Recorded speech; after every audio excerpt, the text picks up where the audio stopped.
देखिए, रामलीलाओं के यानी नवरात्रों में जो आते हैं शारदीय नवरात्रे, उनके अंदर रामलीला का महत्व बढ़ता है। और हमारे हाँसी हरियाणा की रामलीलाएं बड़ी अद्भुत रही हैं। हालांकि 2004 में ये बंद हो चुकी हैं, लेकिन जो यहाँ पर मंच का गठन था, मंच जो बनाया जाता था रामलीला के लिए, और जो मंच सज्जा थी और जो रामलीला के मंचन था, वो एक अद्भुत था। जिन लोगों ने देखा है, खैर वो तो उसके बारे में जानते ही हैं, क्योंकि 2004 से लेके एक लंबा समय गुजर चुका है। तो इन दिनों में जो कलाकार मंचों पे काम करते थे, उनमें से बहुत से तो दिवंगत हो चुके हैं, कुछ ही लोग बचे हैं। और रामलीला दिनों में जब वो मिलते हैं या बातें करते हैं, तो वो जहन में उनके वो सारी बातें आती हैं। तो उन्हीं में से एक कलाकार जो मंच के ऊपर अपनी कलाकारी दिखाई, कुछ छोटी मोटी फिल्मों में भी जो क्षेत्रीय होते हैं उनमें काम किया, तो हरी सिंह है हमारे लाल सड़क के ऊपर, और आजकल ये नाई का काम करते हैं, काफ़ी वृद्ध हो चुके हैं। तो इनके जहन में इन दिनों के अंदर जो एक कुंठा सी जागती है कि काश वो दिन रामलीलाओं के फिर होते और लोगों के अंदर वो उत्साह होता, जोश होता। लेकिन वो वक्त के अनुसार वो चीज़ें बंद हो चुकी हैं, इतिहास में समा गई हैं। तो कुछ वीडियोज़ हमने पहले डाले हुए हैं यूट्यूब के ऊपर, हाँसी की रामलीला कैसे होती थी, कैसे मेकअप होते थे, कैसे। लेकिन कुछ चीज़ें इन कलाकारों से भी हमें सुनने को मिली, तो मैं आज आपको मिलवाता हूँ। हरी सिंह हमारे हैं हाँसी से नाई, जो रामलीला में काम करते थे, कि रामलीला के दिनों में इनको क्या क्या यादें आती हैं और क्या इनके पास उस समय की यादें इनके दिलों में संजोई हुई हैं। तो मिलते हैं हरी सिंह जी से।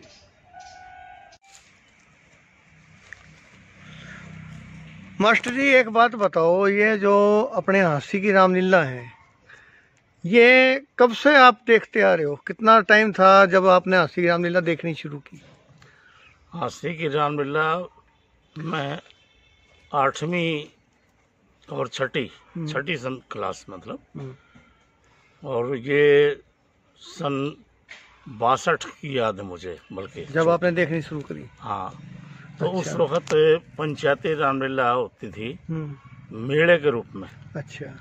चारों तरफ मैदान के रस्से लगे होते थे, खूंटे गड़े हुए थे, उनसे बंधे होते रस्से। उनके बीच बीच में 3-4 जगह तब वो लगा करता तंबू, और उसके अंदर अलग अलग मंच लगते थे, अलग मंच। एक रावण का लग गया, एक राम जी का लग गया, अपने अपने डायलॉग बोलते थे, अपने डायलॉग वो माइक वहाँ लगा दिए। और फिर उसके बाद फिर दूसरी जगह चारों तरफ लोग खड़े होके बैठ के चारों तरफ खड़े रहते थे पहले। हाँ जी। लेकिन वो दिखाई देते थे सबको, मंच जो है चारों तरफ से दिखाई दिया करते। ये जो मंच रात वाली रामलीला, ये कब से शुरू हुई है? रात की रामलीला देखो जी, मेरी याद से तो पहले से है। मेरी 72 साल एज होगी है। हाँ जी। लेकिन उससे पहले से ही ये है।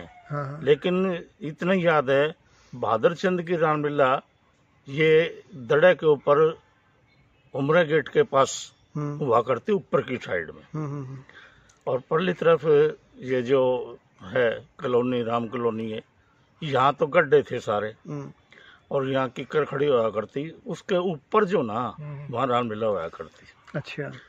और उसके बाद फिर ये एक किले के नीचे सोरगरे वाला मोहल्ले के अंदर निहाल की रामलीला जो है वहाँ हुआ करती। ये रात की रामलीला ये दो होती? ये रात की रामलीला दो उस टाइम। एक तो बहादुर चंद करते थे, कि निहाल सिंह करते थे। उसके बाद फिर ये सुभाष वाली रामलीला बनी। हाँ जी, हाँ जी। इसके बनाने वाले ने पंडित जी थे, सत्यनारायण जी। उन्होंने जो ना इसको एक जन्मदाता के रूप में जन्म दिया। तो लाग आपने कब से देखते आ रहे हो? ये लाग तो मेरी याद से भी पहले से है। आप कब से देखते आ रहे हो? मैं जब से छोटा ही था, जब मेरे घर वाले जो मेरे को गोद लेकर के यादाश्त क्या आपकी? आपने लाग किस रूप में देखे? मेरी लाग ये लक्ष्मण शक्ति, और ये जो ना सीता हरण। कैसे होती थी वो लाग, कैसे चलती? वो ऐसा था कि बैलगाड़ियों में होती थी, या नथुराम जी होया करते, बनाया करते, गौशाला के बैल होते थे। और उस बैल गड्ढे में लगती थी। अच्छा। ये ट्रैक्टर ट्रालियां नहीं थी, ट्रैक्टर थे नहीं उस टाइम पे, तो उसमें चलते थे। उससे पहले सुना जा रहा है कि इन को ये लोग जो हैं कंधों पे उठा के चलते थे, बलियों पे बांध के, बल्लियों बांध के और बैंगी की तरह उठा करके लेके चलते थे। वो तो खैर हमने नहीं देखा ना, मुझे याद है, सिर्फ ये है कि भाई जनश्रुति में हो तो। हाँ, और याद है, मतलब सुनी हुई बातों, देखी हाँ, नहीं वो तो लोग ही नहीं है अब जिन्होंने वो देखी है, वो नहीं है। उसके बाद ये गड्ढों में आपको ये तो शायद पता होगा कि नथू राम जो खाती था, जो लाग बांधता था, उससे पहले जो लाग बांधते थे वो मुसलमान बांधते थे। लुहार जो था मुसलमान वो बांधता था, उसका चेला फिर नथुराम ने बांधनी शुरू की। ये मुझे वो लुहार का नाम याद है, नाम है, हमारे को पता है इसमें। और नाम मेरे को। चलो अब मैं आपसे ये बात पूछ रहा हूँ, जब आप बड़े हुए तो फिर बाद में आपने भी रामलीलाओं में काम शुरू किया, तो हाँ, बतौर कलाकार शुरू किया था या मेकअप मैन? मैं बतौर कलाकार मंडी वाली रामलीला में पहली बार गया था। कौन से सन में? और ये 74 की बात है। अच्छा। और पहली बार ये सोने की जंजीर ड्रामा उस साल खेला गया था। तो जो रामा ड्रामेटी क्लब थी, इसके मुख्य जो ड्रामे थे वो कौन कौन से थे? पृथ्वीराज चौहान मशहूर, जिनके अंदर पब्लिक आती थी बहुत ज्यादा। पृथ्वीराज, अमर सिंह राठौड़, भगत सिंह का था। सोने की जंजीर उस साल, जिस साल मैं गया हूँ, उससे पहले वहाँ नहीं थी सोने की जंजीर। अमर सिंह राठौड़ था, का और भगत सिंह का था। सरवर नीर, हाँ जी, रूप बसंत, ये ड्रामे हुआ करते पहले। अच्छा। और उससे पहले और ज्यादा ड्रामे नहीं हुआ करते। हाँ जी, 4-5 ड्रामे थे। जी। उसके बाद फिर जो ना और ड्रामों का चलन। तो आपने बतौर कलाकार किस चीज के रोल किए हुए हैं? मैंने सोने की जंजीर ड्रामे के अंदर शुरू में गया, उस वक्त बाप का रोल किया, लड़के का बाप, शराबी, और वो रोल मेरा बहुत बढ़िया रहा। पहली बार जिंदगी में मैं स्टेज के ऊपर छाया था। अच्छा। उसके बाद फिर अमर सिंह राठौर के अंदर मेरे को जो है वो बाद के अंदर ये नरसेबाज पठान का रोल मिला। मैंने नरसेबाज पठान का रोल किया। उसके बाद फिर और रोल छोटे मोटे करता रहा, लेकिन ये नरसेबाज पठान का रोल मेरे को हमेशा मिलता रहा और मैं वो करता रहा बखूबी। तो आप लगातार उसी में रामा ड्रामेटिक क्लब से जुड़े रहे और भी किसी मैं ड्रामेटिक क्लब रामा से जुड़ा रहा, और उसके बाद फिर 3 साल सुभाष ड्रामेटिक क्लब के अंदर भी मैंने काम किया। तो यहाँ कौन वही रोल किए आपने? वही रोल मेरे को वहाँ मिले, और वहाँ भी इसी तरह से। तो सुभाष ड्रामेटिक क्लब में जो ड्रामे थे वो कौन कौन से ज्यादा पॉपुलर थे लोगों जब उसके ऊपर? उस वक्त अमर सिंह राठौर का था, भगत सिंह का था। हाँ जी। भगत सिंह का जो फांसी के सीन दिखाया करते लास्ट के अंदर, भगत सिंह को वो ऐसा दिखाता करते जो वाकई जो ना असली के अंदर लटका हुआ है, और उनकी लाशें घूमती थी। हाँ जी। रस्से के बट के सारे से घूमती थी उनकी लाशें। और कलाकारों में बड़ा जोश होता था। कलाकारों में इतना जोश होता था, जो ड्रेस बनाते थे वो ऐसी कोशिश करते थे कि जैसे मैं अपने घर से ड्रेस बना के ले जाऊं। हाँ जी। और कुछ दे करके अपना समय, और कुछ अपना दान भी दे करके भी लोग वहाँ काम किया करते। और मैंने ये भी सुना है कि कुछ कलाकार जो थे वो बाहर रहते थे, लेकिन जब ये नाटक या रामलीला के दिन होते थे तो वो वापस आ जाते थे सिर्फ रोल करने के लिए। हाँ, ऐसा है कि वो लोग सिर्फ काम क्या करते, नौकरी क्या करते, कोई मिल में नौकरी करता है, कोई सरकारी नौकरी करता है, तो वो लोग छोड़ करके काम और यहाँ आते, और वो छुट्टियां लेके आते थे 15-20 दिन की, और वो यहाँ खुशी से। जिनमें कौन कौन से कलाकार थे मेन, अगर ध्यान हो आपके, उनके नाम क्या थे? ये तो एक तो चंद्रशेखर जो बनते थे वो दिल्ली से आते थे, उनका क्या नाम था? वो कानू गोयों में से अपने नाम तो मेरा कोई फिलहाल तो ध्यान तो है नहीं। हाँ। वो पूरे से थे। हाँ। और उनके अंदर इतना जोश था, वो चंद्रशेखर का रोल में बर्फ की सिल्ली पे नंगे बदन लेट जाते थे। बर्फ की सिल्ली के ऊपर लेट करके उनके ऊपर कोड़े बरसते थे। हाँ जी। और आकार के रोल कर रहे हैं कि वो खुद दिखाते थे कि मैं वैसा ही हूँ, चंद्रशेखर आजाद का रोल राजेंद्र जैन जो डड्डल पार्क में कानूगो परिवार से थे, हाँ, वो करते थे, तो दिल्ली रहते थे। रामलीला के टाइम के पर बाकायदा काम छोड़ के छुट्टी लेकर के सिर्फ रोल करने के लिए वापस आया करते, और लोग उसका रोल देखने के लिए जाते थे। बहुत दूर से लोग आते थे उनके रोल। बर्फ का सीन उनका बड़ा पॉपुलर था, जिसके ऊपर उनको लिटाया जाता, बिल्कुल लिटाया जाता था और घोड़े बरसाए जाते थे। उसके बाद एक कश्मीरी था पंजाबी, हाँ जी, लुहारी से, वो भी इसी तरह से आता था, गड्ढे वाला, हाँ जी, है। वो भी आकर के इसी टाइम के ऊपर रिहर्सलों में नहीं आते थे ये लोग, लेकिन रामलीला के टाइम के ऊपर रोल करने के टाइम पे वो आ जाया करते, ऐसे था। तो वो जो एक शुद्धिकरण था, एक आत्मीयता थी, वो कितने साल तक आपको दिखाई दी रामलीलाओं में? ये जो अहम था दिल के अंदर रोल करने का, हाँ, जोश था और हौसला था, ये सन 85 तक देखने को मिला। 85 के बाद फिर सने उग्रवाद बढ़ता गया, जैसे टीवी भी आ गया, फिर लोगों के बीच टीवी भी आ गया, रामायण भी दिखाने लगे बाद में, तो फिर वो पॉपुलैरिटी खत्म हो गई। मतलब ऐसा है, वो शराब का चलन, नशे का चलन बढ़ गया। नशे शराब के चलन की बात नहीं थी स्टेज के ऊपर, वो तो ऐसा था कि ये तो आरोपित करते ही लोग भी शराब पीते ही करते हैं, वो खुद पिया करते लोग। दर्शकों में भी तो हुआ, दर्शकों में स्टार्ट हो गया था, दर्शकों में ऐसा झगड़ेबाजी होने शुरू हो गए, वो उग्रवाद आ गया था जी। हाँ जी, हाँ जी, वो गोली गाड़ी मारने लग गए थे, आदमियों को मारने लगे, पार्टी हो गया था, आपस में पार्टियां बदमाशों के सामने के अंदर बीच में आकर के टकरा जाया करते, और उनका जो ना खमियाजा रामलीला को भुगतना। तो कलाकार के साथ साथ आपने जो है ना ये मेकअप मैन का भी? मैं मेकअप मैन और ड्रेस मैन, हाँ जी, हाँ जी, दोनों का काम किया है मैंने। हाँ जी, कई साल मेकअप भी किया, और जब मेकअप पूरा हो जाता तो फिर मैं ड्रेस भी। यादगार रोल कौन सा रहा आपका? मेरा नरसेबाज का तो अमर सिंह राठौड़ की के अंदर रहा है, और सोने की जंजीर में मेरा चौधरी का रोल जो है वो यादगार के लिए रहा।